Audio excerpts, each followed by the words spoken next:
নোয়াখালীর হাতিয়ায় জাতীয় নাগরিক পার্টির জ্যেষ্ঠ যুগ্ম মুখ্য সমন্বয়ক আব্দুল হান্নান মাসুদের পথসভায় হামলার ঘটনায় বিএনপি দায়ী অভিযোগ করে এ ঘটনায় দলটির লজ্জিত হওয়া উচিত বলে মন্তব্য করেছেন এনসিপি মুখ্য সংগঠক সার্জিস আলম। আজ মঙ্গলবার সকালে নিজের ভেরিফাইড ফেসবুক অ্যাকাউন্টে এক পোস্টে তিনি এ মন্তব্য করেন।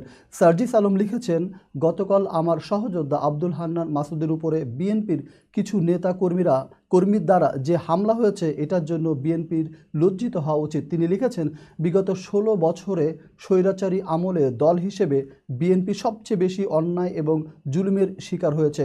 অতঃপর হান্নান মাসুদের মতো কিছু অকুতোভয় আপোষহীন সাহসী তরুণদের হাত ধরে ছাত্র জনতার ঐক্যবদ্ধ প্রচেষ্টায় বিএনপি সহ বাংলাদেশের রাজনৈতিক দলগুলো সেই স্বৈরাচারী দুঃশাসন থেকে মুক্তি পেয়েছে। সার্জিস আলম লিখেছেন, এই কৃতজ্ঞতা বোধটুকু বিএনপি সহ অন্যান্য রাজনৈতিক দলের সবসময় থাকা উচিত। এই মুহূর্তে বিএনপি বাংলাদেশের সবচেয়ে বড় রাজনৈতিক দল, এজন্য তাদের দায়িত্ব, দায়বদ্ধতা এবং কর্মযজ্ঞ সবচেয়ে বড় হবে, এটাই স্বাভাবিক।